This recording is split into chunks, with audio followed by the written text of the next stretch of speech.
Hello दोस्तों, आप लोगों का स्वागत है मेरे यूट्यूब चैनल पे। आज मैं लेकर आया हूँ रेलवे एनटीपीसी और ग्रुप डी पार्ट 3, है ना। तो ध्यान से देखिएगा, सारे क्वेश्चन बहुत ही महत्वपूर्ण हैं। ये बार बार रेलवे के एग्जामों में पूछे जाते हैं और पूछे जा सकते हैं। क्वेश्चन नंबर 1 है, शक संवत का प्रारंभ किस सम्राट के शासनकाल में 78 ईस्वी में हुआ था? कनिष्क, है ना। शक संवत का प्रारंभ किस सम्राट के शासनकाल में 78 ईस्वी में हुआ था? तो कनिष्क इसका आंसर है। क्वेश्चन नंबर 2 में आता है, तक्षशिला विश्वविद्यालय कहाँ स्थित था? पाकिस्तान में, है ना। तक्षशिला विश्वविद्यालय कहाँ स्थित था? पाकिस्तान में।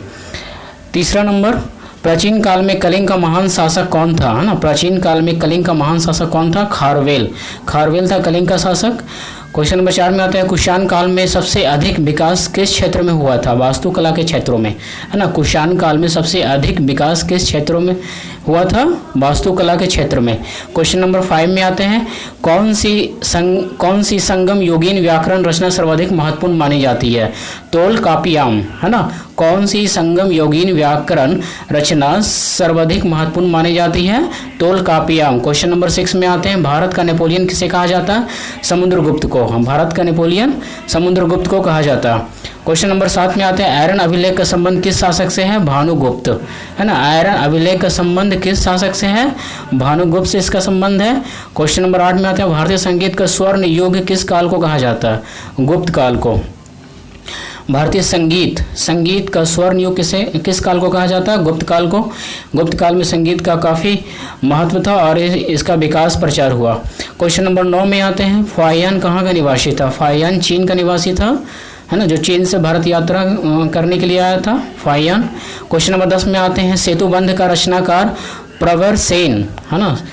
सेतुबंध का रचनाकार प्रवर सेन द्वितीय किस वंश का शासक था? वाकाटक, है ना। सेतुबंध का रचनाकार प्रवर सेन द्वितीय किस वंश का शासक था? वाकाटक। क्वेश्चन नंबर 11 में आते हैं, हर्षवर्धन के समय में कौन सा चीनी तीर्थ यात्री भारत आया था? हुएनसांग, है ना। हुएनसांग आया था हर्षवर्धन के टाइम में। उस समय हर्षवर्धन सम्राट थे, राजा थे। क्वेश्चन नंबर 12 में आते हैं, गुप्त वंश के ह्रास के पश्चात उत्तर भारत में बड़े भाग का पुनर्गठन किसने किया? हर्षवर्धन ने।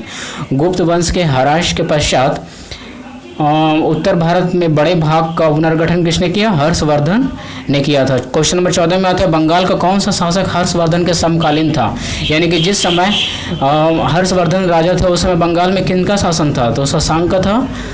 क्वेश्चन नंबर 15 में आता है, चालुक्य शासक पुलकेशिन द्वितीय ने किस नदी के किनारे हर्षवर्धन को परास्त किया था? नर्मदा नदी के किनारे। चालुक्य शासक पुलकेशिन द्वितीय ने किस नदी के किनारे हर्षवर्धन को परास्त किया था? नर्मदा नदी के किनारे। क्वेश्चन नंबर 15 में आते हैं, सॉरी दोस्तों, 15 दो बार आ गया है, कोई बात नहीं, लेकिन देख लेते हैं। हर्ष के शासनकाल में उत्तर भारत का सबसे महत्वपूर्ण शहर कौन सा था? कन्नौज, है ना। हर्ष के शासनकाल में उत्तर भारत का सबसे महत्वपूर्ण शहर कौन सा था? कन्नौज था। क्वेश्चन नंबर 16 में आते हैं, हर्षवर्धन की जीवनी किसने लिखी थी? बाणभट्ट ने, है ना। हर्षवर्धन की जीवनी किसने लिखी थी? बाणभट्ट ने। क्वेश्चन नंबर 17 में आते हैं, हर्षवर्धन अपनी धार्मिक सभा कहाँ किया करते थे? प्रयाग में। हर्षवर्धन अपनी धार्मिक सभा प्रयाग में किया करते थे। क्वेश्चन नंबर 18 में आते हैं, किस पुस्तक का 15 भारतीय और 40 विदेशी भाषाओं में अनुवाद किया जा चुका है? पंचतंत्र, है ना। पंचतंत्र एक ऐसा किताब है, ऐसी पुस्तक है जिसका 15 भारतीय और 40 विदेशी भाषाओं में अनुवाद किया जा चुका है। क्वेश्चन नंबर 19 में आते हैं, न्यूमिस्मेटिक्स क्या है? सिक्कों और धातुओं का अध्ययन है ना। सिक्कों और धातुओं के अध्ययन को न्यूमिस्मेटिक्स कहा जाता है। क्वेश्चन नंबर 20 में आते हैं, हितोपदेश के लेखक कौन है ना। हितोपदेश के लेखक कौन थे? नारायण पंडित। क्वेश्चन नंबर 21 में आते हैं, नाट्य शास्त्र की रचना किसने की? भरत मुनि ने, है ना। नाट्य शास्त्र की रचना भरत मुनि ने की थी। क्वेश्चन नंबर 22 में आते हैं, विक्रम संवत कब प्रारंभ हुआ? 58 ईस्वी पूर्व। विक्रम संवत कब प्रारंभ हुआ? 58 ईस्वी पूर्व। क्वेश्चन नंबर 23 में आते हैं, अंकोर वाट कहाँ स्थित है? कंबोडिया में। अंकोर वाट कहाँ स्थित है? कंबोडिया में। क्वेश्चन नंबर 24 में आते हैं, पूरा पाषाण काल में आदि मानव के मनोरंजन के क्या साधन थे? शिकार। पूरा पाषाण काल में आदि मानव के मनोरंजन के क्या साधन थे? शिकार। क्वेश्चन नंबर 25 में आते हैं, सोमनाथ के मंदिर पर 1025 ईस्वी में महमूद गजनबी के आक्रमण के समय गुजरात का शासक कौन था? भीमदेव फर्स्ट, है ना। भीमदेव प्रथम सोमदेव के मंदिर पर 1025 ईस्वी में जब आक्रमण किया था महमूद गजनबी, उस समय वहाँ का शासक भीमदेव फर्स्ट थे, है ना। तो दोस्तों ये था क्वेश्चन 25, है ना, बहुत ही इंपॉर्टेंट। रेलवे ग्रुप डी में और एनटीपीसी में अलग अलग एग्ज़ाम में, रेलवे के अलग अलग एग्ज़ाम में ये पूछा जा चुका है और बार बार ये पूछा जाता है, इसलिए इसे अच्छे तरह से याद कर लीजिए ताकि आपको आने वाले एग्ज़ाम में इसका लाभ मिल सके। मेरे अगले वीडियो के लिए, है ना, अगले वीडियो में जल्दी लेकर आऊँगा, तब तक के लिए धन्यवाद।